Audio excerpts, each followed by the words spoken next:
Hello students, मैं doctor Moniya Rakesh Singh आज MA second semester sociology के स्टूडेंट्स को पेपर फर्स्ट का 5वां यूनिट रॉबर्ट के मर्टन जो समाजशास्त्र के विचारक हैं उनके बारे में।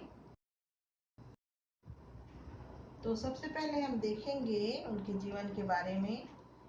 उनका जन्म जो है 5 जुलाई 1910 को अमेरिका के फिलाडेल्फिया शहर में हुआ और 1927 में इन्हें छात्रवृत्ति मिली, जिसके द्वारा ये एडमिशन ले सके विश्वविद्यालय में पढ़ाई के लिए। और 1939 में तुलेन विश्वविद्यालय में इन्हें सहायक प्रोफेसर बनाया गया और 1940 में ये प्रोफेसर बनाए गए।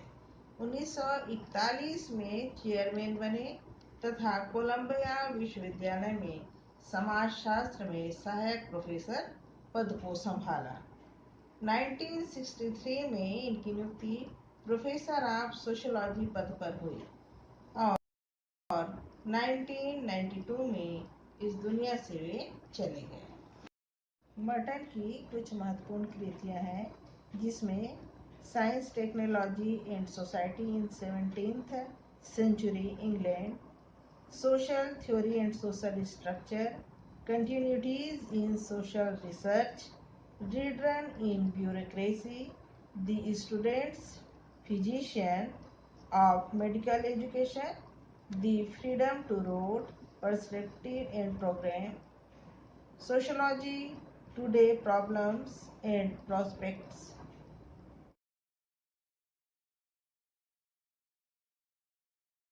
अब हम आते हैं मर्टन के संदर्भ समूह के विषय में आप लोगों को बताने जा रही हूँ। तो सबसे पहले हम देखेंगे प्रस्तावना। समूह जो है यह विश्वव्यापी है। संसार में ऐसा कोई भी स्थान नहीं है जहाँ की समूह नहीं है। न केवल मनुष्यों में बल्कि छोटे छोटे कीड़े मकोड़ों जैसे चींटी तथा मक्खियों में भी समूह हमें देखने को मिलता है। मानव समाज में हम देखते हैं कि कई प्रकार के समूहों को हम देख सकते हैं। संदर्भ समूह वे होते हैं जो लोग अपने गुणों, परिस्थितियों, मूल्यों, व्यवहारों का मूल्यांकन करते समय संदर्भित करते हैं। अब हम देखते हैं संदर्भ समूह का अर्थ। सर्वप्रथम इसका प्रयोग सन 1942 में हाइमन ने किया। बाद में संदर्भ समूह का प्रयोग मर्टन ने किया। साधारणतः संदर्भ समूह वह समूह है जो किसी व्यक्ति के लिए संदर्भित हो, क्योंकि इसका संबंध सदस्यों के मनोवृत्ति से होता है। यह वह समूह है जिसमें व्यक्ति खुद को अर्थात स्वयं को मनोवैज्ञानिक रूप से जोड़ता है। यह व्यक्ति के अनुभव, धारणा, ज्ञान और स्वयं के विचारों को आदेश देने के लिए व्यक्ति का संदर्भ और स्रोत बन जाता है। परिभाषा देखेंगे। मर्टन के अनुसार, मर्टन ने परिभाषा बताई है। उन्होंने बताया है कि संदर्भ समूह वे समूह हैं जिसका कोई व्यक्ति सदस्य नहीं, परंतु वह उसका सदस्य बनने की आकांक्षा रखता है। यह समूह आकांक्षाओं के आधार पर बनता है। इस परिभाषा से हम देखते हैं 3 बातें स्पष्ट होती हैं। पहली बात हम बताएंगे कि व्यक्ति द्वारा दूसरों के मूल्यों को अपनाना। दूसरा है ये दूसरे व्यक्ति या समूह या व्यक्ति दोनों हो सकते हैं।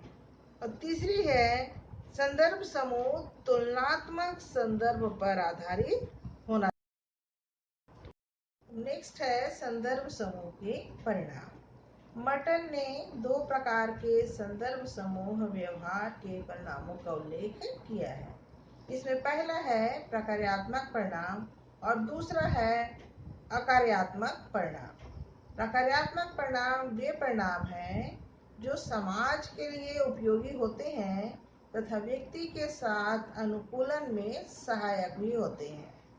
और अकार्यात्मक परिणाम वे हैं जो समाज के लिए अनुपयोगी होते हैं तथा व्यक्ति का समाज के साथ अनुकूलन को कम कर देते हैं। इसे हम अकार्यात्मक परिणाम कहते हैं।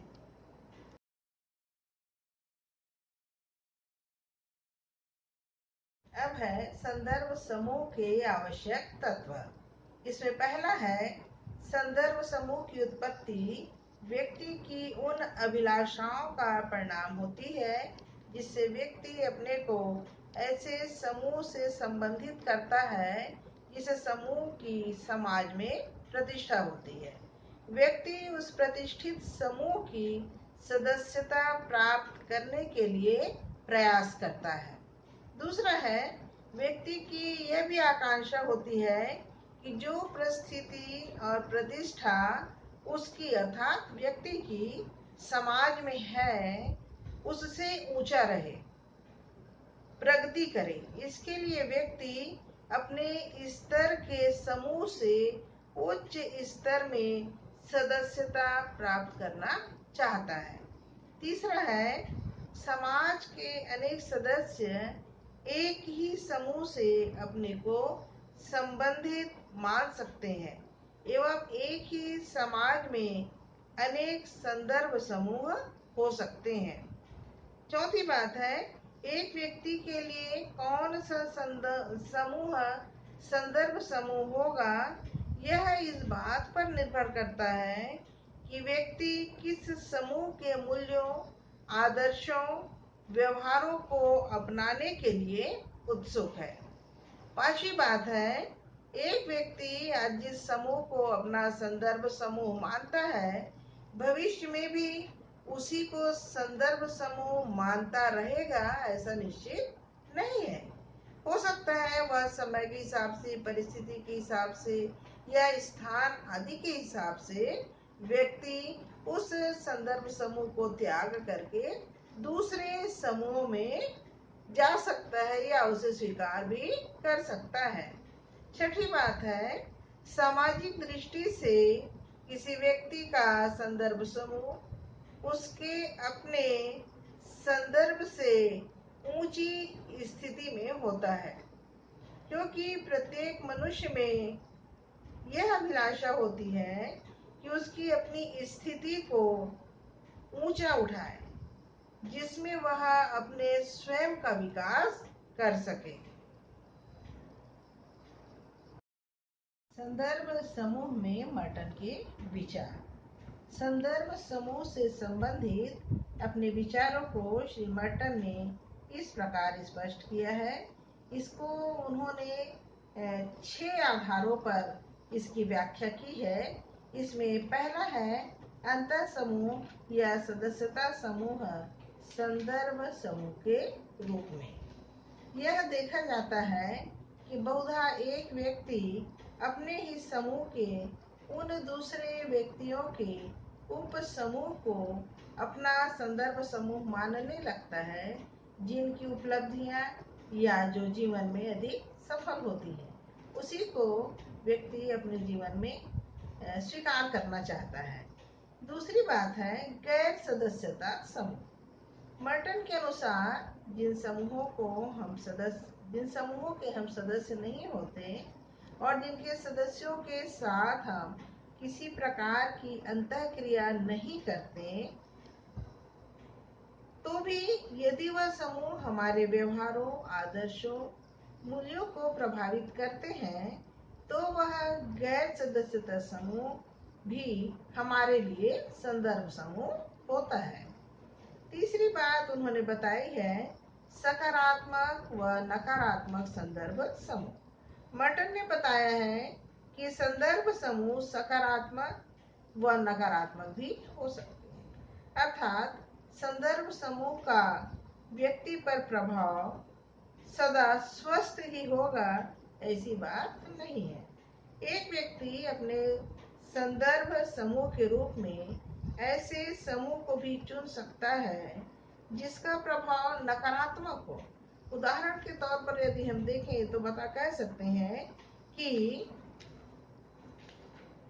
यदि एक व्यक्ति अपने शिक्षक समूह को अपना संदर्भ समूह मानता है तो वह सकारात्मक समूह होगा और उसका प्रभाव व्यक्ति पर अच्छा ही पड़ेगा। परंतु यदि इसके विपरीत हम देखते हैं कि किसी अपराधी समूह या आतंकवादी समूह को अपना संदर्भ समूह यदि कोई मानता है तो निश्चित ही उसका प्रभाव उस पर बुरा ही होगा। इसलिए उसे हम नकारात्मक संदर्भ समूह कह सकते हैं। चौथी बात है तुलनात्मक अभावबोध की अवधारणा। मर्टन ने संदर्भ समूह व्यवहार का आधार तुलनात्मक अभावबोध को माना है। मर्टन के अनुसार व्यक्ति जिस समूह को संदर्भ मानता है उसमें विशेष सुविधाएं जैसे धन, प्रतिष्ठा, आराम आदि देखता है, जिसका व्यक्ति के अपने समूह में अभाव रहता है। उन विशेष सुविधाओं को प्राप्त करने की व्यक्ति में इच्छा होती है। यहीं से संदर्भ समूह व्यवहार का जन्म होता है। द अमेरिकन सोल्जर से कुछ उदाहरण प्रस्तुत किए गए हैं।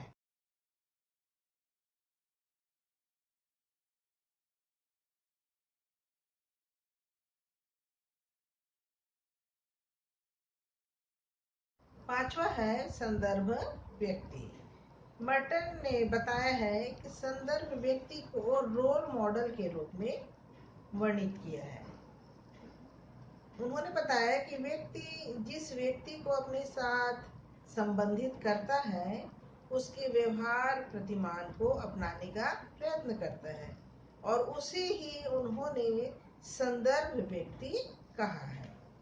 छठी बात है आदर्शात्मक तथा तुलनात्मक संदर्भ समूह। मर्टन ने दो नए प्रकार के संदर्भ समूहों को विकसित किया या अवधारणा को स्पष्ट किया है। इसमें है आदर्शात्मक संदर्भ समूह और दूसरा है तुलनात्मक संदर्भ समूह। तो सबसे पहले हम देखेंगे आदर्शात्मक संदर्भ समूह। इस प्रकार का संदर्भ समूह व्यक्ति के लिए मापदंड का निर्धारण करता है तथा व्यक्ति उन मापदंडों का निर्धारण अपने व्यवहार में करता है। दूसरी बात तुलनात्मक संदर्भ समूह। इस प्रकार संदर्भ समूह तुलनात्मक संचार प्रस्तुत करता है जिससे व्यक्ति अपना तथा दूसरों का मूल्यांकन कर सकता है। Okay students, thank you. Doubts आप कमेंट्स में पूछ सकते हैं।